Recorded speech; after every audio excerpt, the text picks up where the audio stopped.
The Duchess of Edinburgh attends a flower show in Windsor. The King of Bahrain meets with the Sultan of Brunei in Manama. Prince Johann Wenzel of Liechtenstein marries in Vienna. Members of the princely family of Monaco attend a celebration in Monaco-Ville. Queen Margrethe II of Denmark presents an award in Copenhagen. And King Willem-Alexander and Queen Maxima of the Netherlands cheer on sailors in Den Haag. All this and much more coming up next on your Royal Daily News. Well, good afternoon, everyone, and welcome to my channel. My name is Alexandra, and this is your Royal Daily News for June 11th, 2023. In Luxembourg City, their Royal Highnesses Hereditary Grand Duke Guillaume and Hereditary Grand Duchess Stephanie of Luxembourg, accompanied by His Royal Highness Prince Felix of Luxembourg and his daughter, Princess Amalia Gabriella of Nassau, fulfilled their duty as citizens this morning by depositing their ballot at the Ratskeller office at Le Cercle Municipal.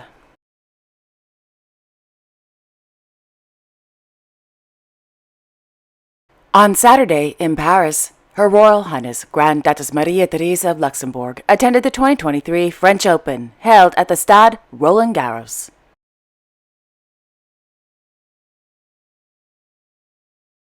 In Den Haag, Their Majesties King Willem-Alexander and Queen Maxima of the Netherlands attended the sixth-stage finish line during the 14th edition of the Ocean Race. Established in 1973 and held every 3 years, the Ocean Race is the toughest round-the-world sailing competition, in the world. Quote, "The race's concept is simple.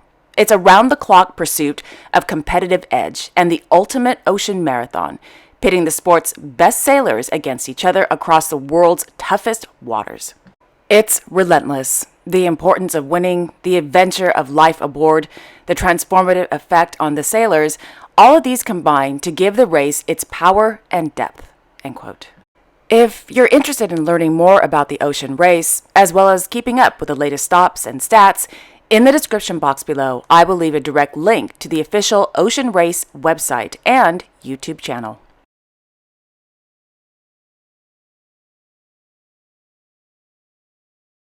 On Saturday in Copenhagen, Her Majesty Queen Margrethe II of Denmark presided over the presentation of the Prince Henrik Prize held on the premises of the Danish Writers' Association. The Prince Henrik Prize, worth 300,000 Danish krone, and a statuette of the late Prince Henrik's sculpture named Fabledore, is awarded annually to a Danish poet. An independent jury of 3, set up by 2 Danish Writers' Associations, the Danish Authors' Society and the Danish Fictions Authors' Society, selected Mr. Casper Erik as the recipient of the prize. The jury selected Mr. Erik for his, quote, "pioneering writing. Since his debut in 2014, he has marked himself as a prominent voice on the Danish lyric scene. With his powerful and direct poetry, which balances vulnerability and political indignation, he opens new spaces. His poetry confronts taboo subjects and gives us all hope for other ways of being together in a time when we need new balances." End quote. The Prince Henrik Prize is presented in connection with Prince Henrik's birthday on June 11th. Throughout his life, Prince Henrik was actively involved in a number of artistic forms of expression, both as a poet and a sculptor.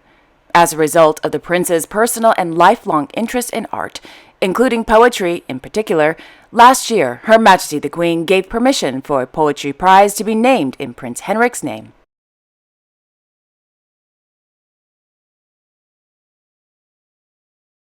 Meanwhile, in Tastrup, His Royal Highness Crown Prince Frederik of Denmark presided over the inauguration of the Høje Tastrup Municipality's new town hall.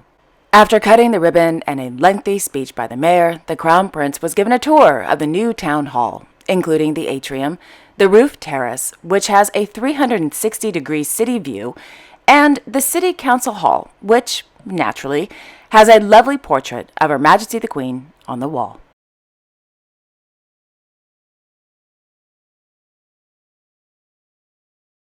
On the island of Funen, Her Serene Highness Princess Alexandra of Sayn-Wittgenstein-Berleburg, Countess of Eilfeldt-Larvig-Bille, and her husband, Count Michael of Eilfeldt-Larvig-Bille, Her Serene Highness Princess Natalie of Sayn-Wittgenstein-Berleburg, Her Royal Highness Princess Theodora of Greece and her fiancé, Mr. Matthew Kumar, His Royal Highness Prince Nicholas of Greece and Her Royal Highness Princess Alexia of Greece and her husband, Mr. Carlos Morales Quintana, attended the final day of the 2023 Heartland Festival held at the Iskov Slot.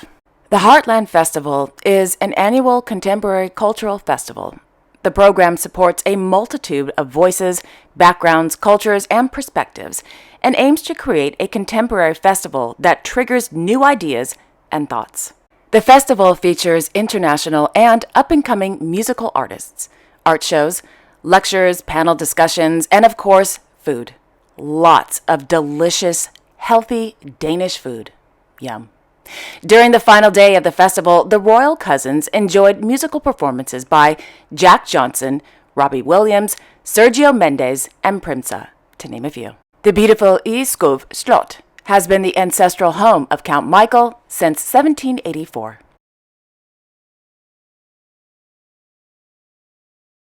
In Stockholm, Their Majesties King Carl Gustaf and Queen Sylvia of Sweden, accompanied by their Royal Highnesses Crown Princess Victoria and Prince Daniel of Sweden, attended a concert version of the opera Gustav Vasa, held at the Stock Exchange.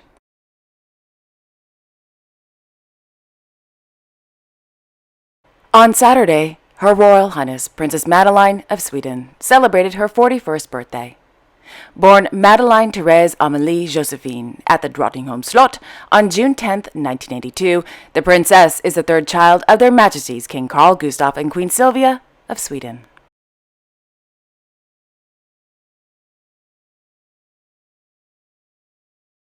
In Bergen, His Royal Highness Crown Prince Haakon of Norway presided over the presentation of the Holberg Prize held at the University of Bergen. Established in 2003 by the Norwegian Parliament, the Holberg Prize, worth 6 million Norwegian kroner, is an international research prize that, quote, covers the fields of humanities, social sciences, law, and theology, end quote. The winner of the Holberg Prize went to Professor Joan Martínez Alier of the Universidad Autónoma de Barcelona.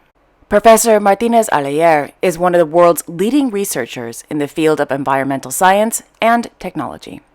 His research focuses on ecological economics, political ecology, agricultural studies, environmental justice, and the struggles of the poor and indigenous people.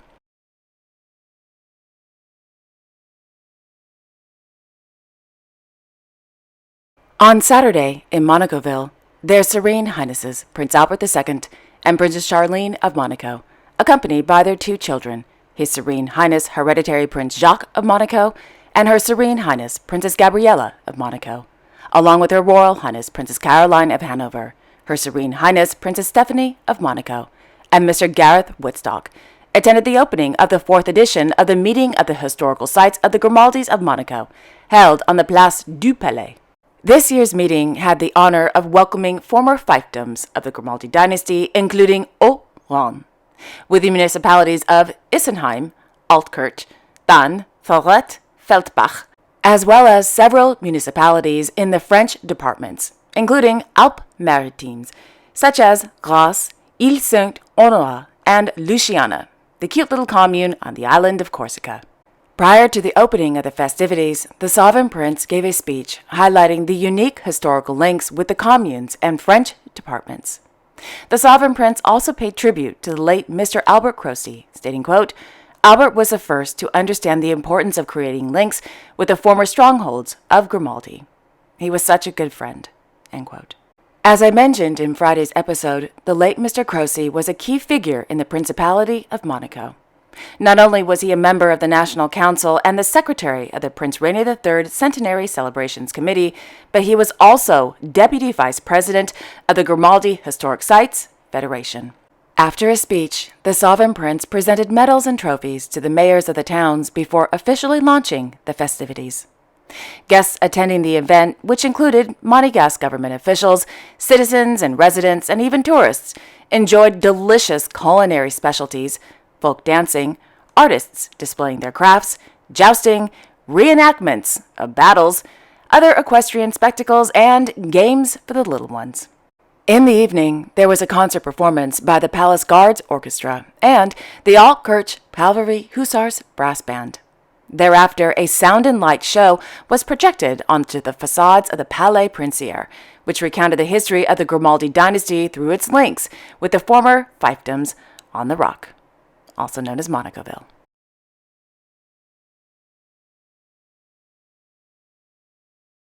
After having a fabulous time yesterday, the Sovereign Prince returned to the festivities, and this afternoon he met again with vendors selling their unique crafts, spent time tasting local cuisine, and mingling with all the guests.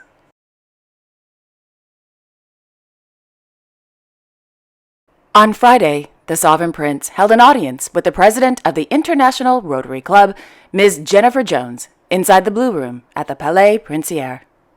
During the meeting, Ms. Jones presented the Polio Eradication Champion Award to the Sovereign Prince. In her social media post, Ms. Jones wrote, quote, "I sincerely thank His Serene Highness Prince Albert II of Monaco for his ongoing and continued support of Rotary's polio eradication campaign. It was an honor to present His Serene Highness with our Polio Eradication Champion Award. The Principality of Monaco is the highest per capita donor in the world. Our work would not be possible without leaders such as Your Serene Highness." End quote.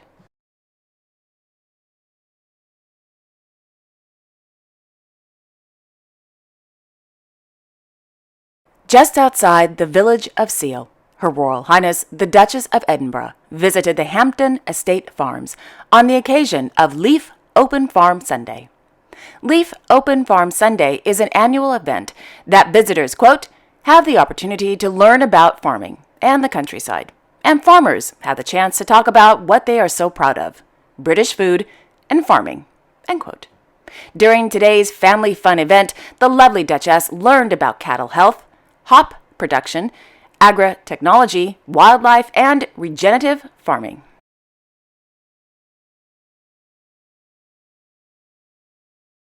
On Saturday in Windsor, Her Royal Highness the Duchess of Edinburgh attended the 2023 Royal Windsor Flower Show, held at the York Club on the grounds of Windsor Great Park. According to a press release, the one-day show raises funds for the charitable work of the Royal Windsor Rose and Horticultural Society.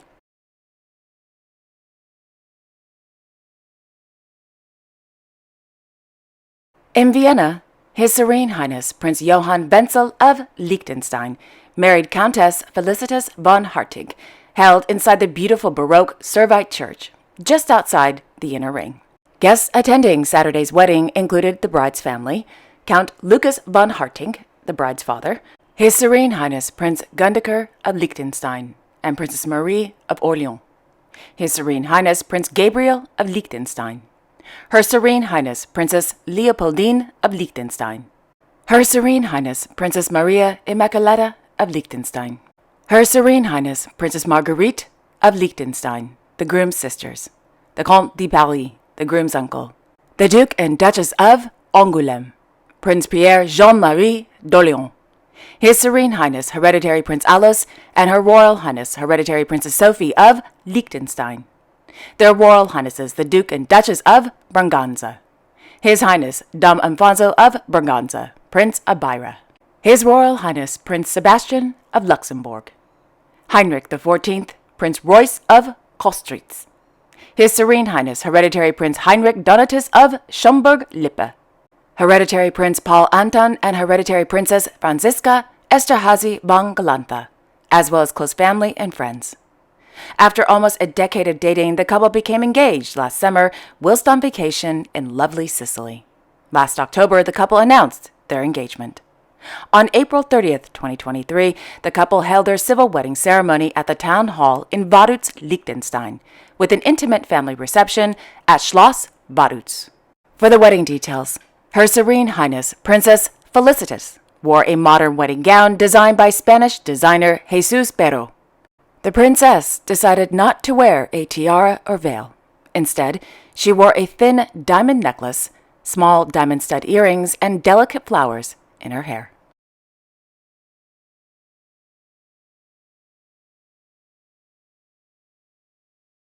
Keeping on the wedding theme here, on Sunday, June 4th, Her Highness Sheikh Maha bint Mohammed bin Rashid Al Maktoum of Dubai married Sheikh Mana Al Maktoum, held inside the Said Hall at the Dubai World Trade Center.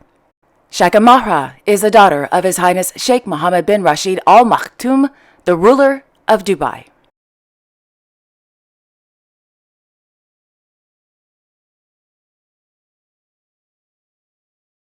Meanwhile, Their Majesties King Abdullah II and Queen Rania of Jordan returned to Jordan this morning after taking a romantic holiday somewhere in the world to celebrate their 30th wedding anniversary. The couple, who met at a dinner party, were married on June 10, 1993, in the gardens at Zakhan Palace. Yesterday, Her Majesty the Queen took to social media to wish His Majesty the King a very happy anniversary, stating, quote, "Every passing day brings us closer. And every passing year confirms to me how lucky I am to spend my life with you. Happy wedding anniversary, my king." End quote.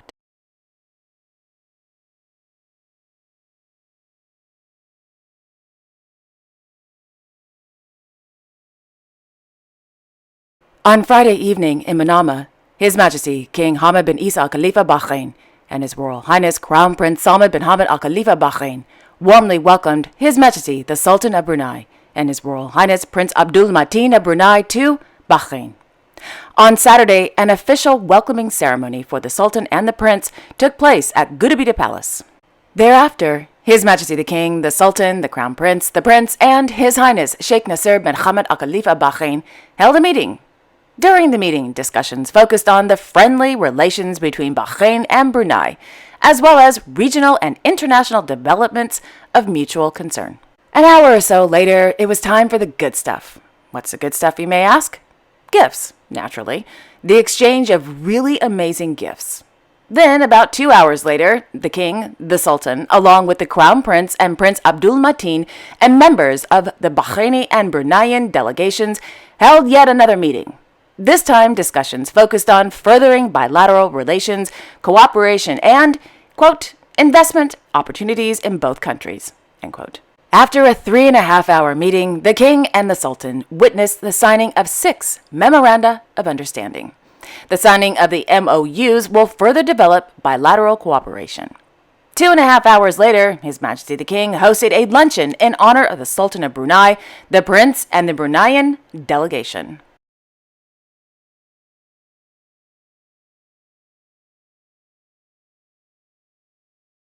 And finally, in aristocrat and nobility news, on Thursday in London, the Marquess and Marchioness of Bath attended a party on the occasion of the 60th anniversary of Annabelle's.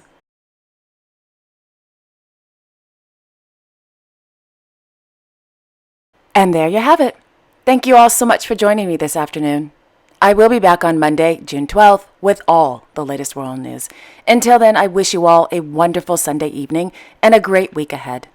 And don't forget to like, share, and subscribe, and hit that notification bell so you won't miss a thing. Okay, have a wonderful Sunday evening, everyone, and I will see you all tomorrow. Bye-bye.